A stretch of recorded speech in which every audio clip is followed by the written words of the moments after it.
હરિઓમ. નમસ્કાર વિદ્યાર્થી મિત્રો, સુપ્રભાતમ. આપણે આની પહેલાં 14મા પાઠમાં વિવિધતામાં એકતા આ પાઠ જોઈ ગયા. આજે આપણે નવો પાઠ શરૂ કરવા જઈ રહ્યા છીએ જેનું નામ છે સરકાર. આમ તો સરકાર શબ્દ છે એ આપણે વારંવાર સાંભળતા હોઈએ છીએ, ખાસ કરીને જ્યારે ચૂંટણીનો ને એનો માહોલ આવે, ત્યાર પછી સ્થાનિક સરકારની વાત આવે, આ ઉપરાંત ટીવીની અંદર આમ ઘણી બધી વખત આપણે સરકાર શબ્દ છે એ સાંભળતા હોઈએ છીએ. આપણો દેશ છે એ ભારત અને દુનિયાની સૌથી મોટી લોકશાહી ધરાવતો દેશ છે. લોકશાહી એટલે શું?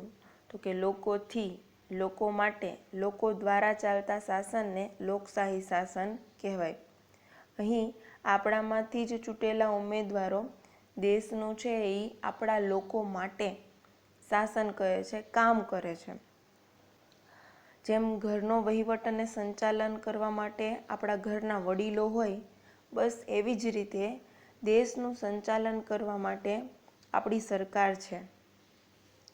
મેં વાત કરી એ પ્રમાણે આપણા દૈનિક પત્રો, સમાચાર પત્રની અંદર, ટેલિવિઝનમાં અને ઘણી બધી વખત વાતચીતમાં પણ આપણે સરકાર શબ્દ છે એ સાંભળતા હોઈએ છીએ. દેશના સંચાલન માટે કે નિર્ણય લેવા સરકારની જરૂર પડે છે.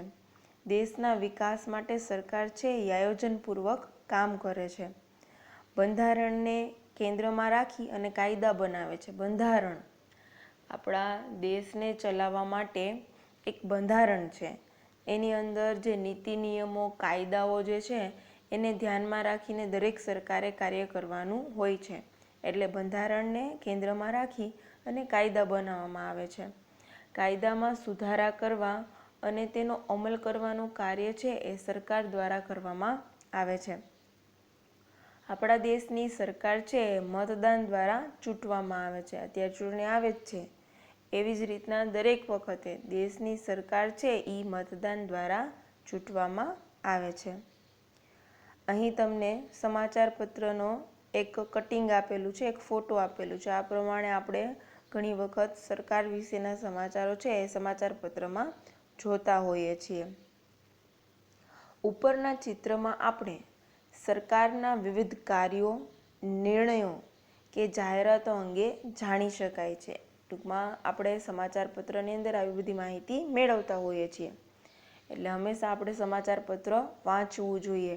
દિવસની અંદર ન્યૂઝપેપર અને ટીવીની અંદર સમાચાર, આ બે વસ્તુ ખાસ, જેથી કરીને આપણને દેશની અંદર, આપણા દેશમાં, આપણા રાજ્યમાં, આપણા શહેરની અંદર શું ચાલે છે એના વિશે આપણને માહિતી મળે. આપણી આસપાસ ઉપલબ્ધ દૈનિક પત્રો અને મેગેઝિનનું વાંચન કરી આપણે વિવિધ કાર્યો અંગેની જાણકારી મેળવી શકીએ છીએ. લોકોથી, લોકો વડે, લોકો માટે ચાલતી શાસન વ્યવસ્થાને લોકશાહી શાસન વ્યવસ્થા કહેવામાં આવે છે.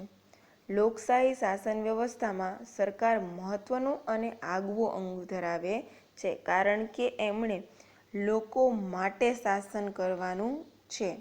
જે આપણામાંથી જ, લોકોથી જ છે એ સરકાર બનેલી હોય છે.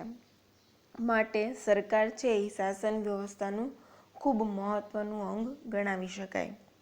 નીચે વિદ્યાર્થી મિત્રો તમને બે પ્રવૃત્તિઓ આપેલું છે, જેમાં પ્રથમ પ્રવૃત્તિ છે દૈનિક પત્રો અને અન્ય સાહિત્યમાંથી સરકારના સંદર્ભે છપાયેલ વિગતો એકઠી કરી સરકારના કાર્યો અંગે સંગ્રહ પોથીનું નિર્માણ કરો. તમારે અત્યાર સુધીમાં અથવા હવે તમે છાપું વાંચો અને એની અંદર સરકારને લગતા કોઈ પણ માહિતી તમને મળે, સમાચાર મળે, તો તેને કટિંગ કરી લેવાનું અને એના માટેની એક સંગ્રહ પોથીનું નિર્માણ કરવાનું, જેથી તમને સરકારના કાર્યો વિશે ખ્યાલ આવે. ત્યાર પછી બીજું જે પ્રવૃત્તિ છે એમાં છે સરકારના કાર્યો અને જીવનમાં સુવિધા અંગે ચર્ચા કરી વિવિધ સુવિધાઓની યાદી કરો. સરકારના કાર્યો અને જીવનમાં સુવિધા અંગે, આપણે જીવનમાં કઈ કઈ સુવિધા જોઈએ એના અંગેની ચર્ચા કરી અને વિવિધ સુવિધાઓની યાદી બનાવો. અને એમાં પણ ખાસ કરીને જાહેર જનતાને સરકાર દ્વારા જે પણ સુવિધાઓ આપવામાં આવે એનું લિસ્ટ ખાસ બનાવી શકો, જેથી તમને સરકારના કાર્યો વિશે ખ્યાલ આવે. ત્યાર પછી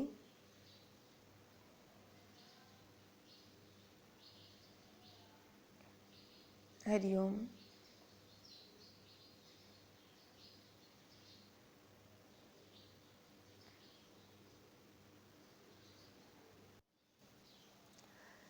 ત્યાર પછી આપણો દેશ અને આપણી સરકાર. આપણો દેશ વિવિધતા ધરાવતો દેશ છે. દુનિયામાં સૌથી મોટી લોકશાહી અને વિશ્વમાં સૌથી વધુ મતદારો ધરાવતો આપણો દેશ લોકોના મતદાન વડે ચાલે છે. પહેલી વાત કરી, આપણો દેશ વિવિધતા ધરાવતો દેશ છે. આના વિશે આપણે બહોળી માહિતી છે એ આગળના ચેપ્ટરમાં મેળવી લીધી. ત્યાર પછી કીધું સૌથી મોટી લોકશાહી. વિશ્વના કોઈપણ દેશની અંદર આટલી મોટી લોકશાહી ધરાવતો દેશ નથી. વિશ્વની અંદર સૌથી વધુ મતદારો જો ક્યાંય હોય તો એ ભારત દેશની અંદર જોવા મળે છે, કારણ કે વસ્તીની દ્રષ્ટિએ ભારત છે એ બીજા ક્રમ ઉપર આવે છે. એટલે સૌથી વધુ મતદારો છે એ ભારતમાં છે અને સૌથી મોટી લોકશાહી ધરાવતો દેશ ભારત છે. દેશની વિશાળતા અને અનેક પ્રકારની વિભિન્નતા હોય, એક જ સ્થળેથી વહીવટ કે સંચાલનમાં અગવડ પડે. દેશ ખૂબ વિશાળ છે આપણો, બરાબર, અને અનેક પ્રકારની ભિન્નતા પણ છે, કારણ કે આપણે અગાઉ જ વાત કરેલી કે રાજ્યોવાર લોકોની ભાષા, તેમની સંસ્કૃતિ, તેમના ધર્મ, એમના રીત રિવાજ, આવી ઘણી બાબતોમાં છે એ અલગતા આપણને જોવા મળે છે. માટે એક જ સ્થળેથી સંચાલન કરવું અને વહીવટ કરવો એટલે કે કામ કરવું આપણને અગવડ પડે, એટલે કે સરકારને અગવડ પડે. આવી સમસ્યા અને અગવડના સામે સુચારુ વહીવટ માટે સરકાર વિવિધ સ્તરે કાર્ય કરે છે. લોકશાહી વ્યવસ્થામાં સ્થાનિક સરકાર, રાજ્ય સરકાર અને રાષ્ટ્રીય સરકાર કાર્ય કરે છે, જેને આપણે કેન્દ્ર સરકાર, રાજ્ય સરકાર અને સ્થાનિક સરકારમાં પછી મ્યુનિસિપલ પાર્ટી હોય કે પછી તાલુકા પંચાયત હોય, ગ્રામ પંચાયત હોય કે જિલ્લા પંચાયત, આ બધાનો સમાવેશ છે એ થઈ જાય. આમ કોઈપણ આપણા દેશની અંદર કેન્દ્ર સરકાર છે એ સર્વોચ્ચ સરકાર છે. કેન્દ્ર સરકાર આધીન રાજ્ય સરકારે નિર્ણય લેવાના હોય અને રાજ્ય સરકાર આધારિત સ્થાનિક સરકારો છે એ કાર્ય કરતી હોય છે. ત્યાર પછી સ્થાનિક સરકાર. જુઓ અને સમજોમાં સ્થાનિક સરકાર છે એ ગામ કે શહેરનો કાર્યભાર સંભાળે છે, જ્યારે રાજ્ય સરકાર સમગ્ર રાજ્યમાં કાર્યભાર સંભાળે, એટલે કે સમગ્ર રાજ્યનું કામ કરે. ત્યાર પછી રાષ્ટ્રીય સરકાર છે એ સમગ્ર દેશમાં કાર્યભાર સંભાળે છે. વિવિધ સ્તરે સરકાર જરૂરી છે.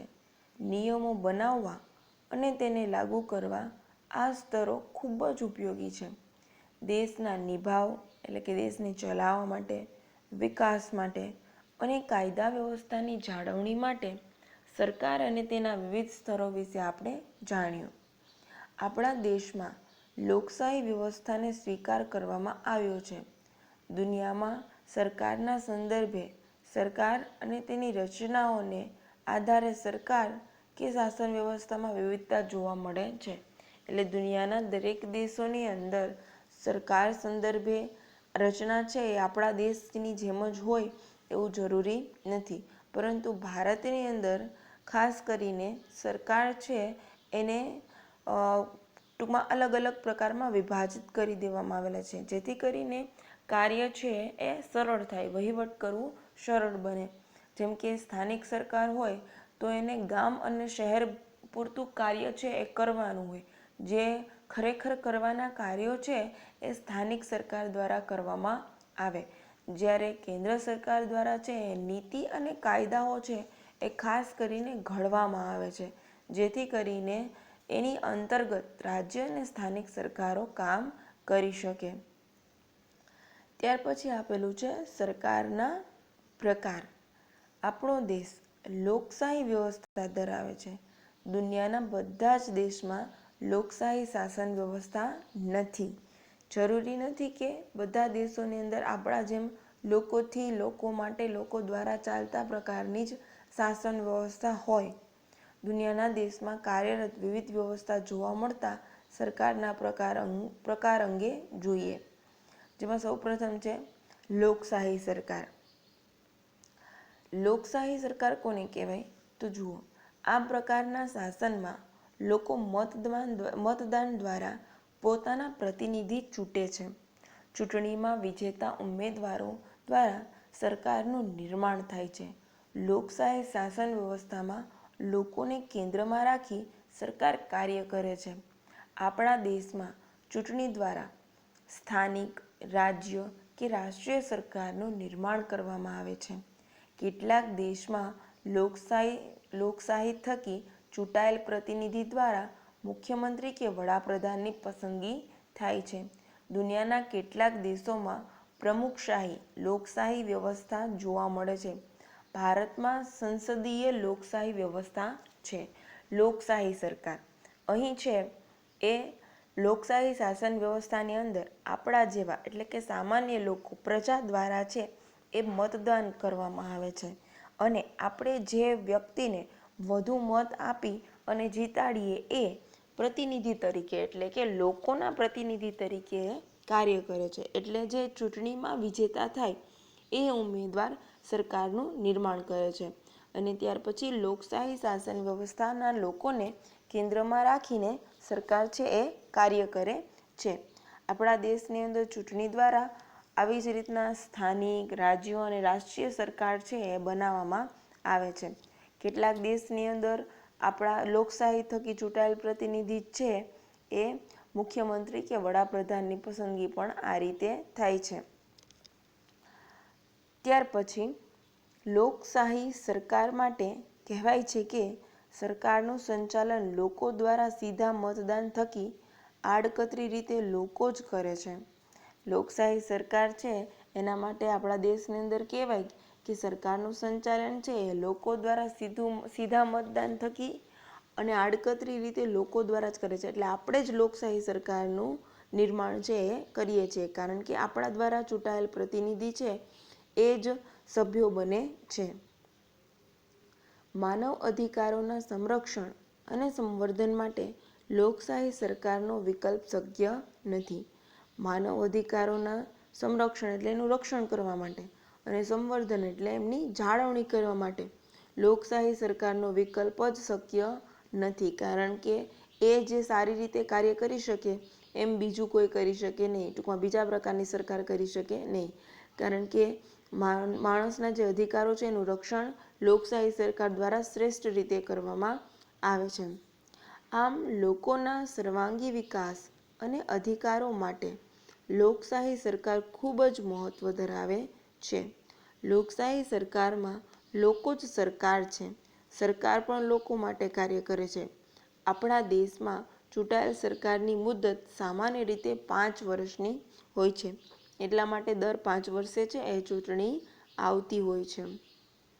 તમે આગળના ધોરણમાં જશો ત્યારે તમારે હજી સરકાર વિશે ખૂબ જ ડીપની અંદર ટૂંકમાં ઊંડાણપૂર્વકની માહિતી આવશે.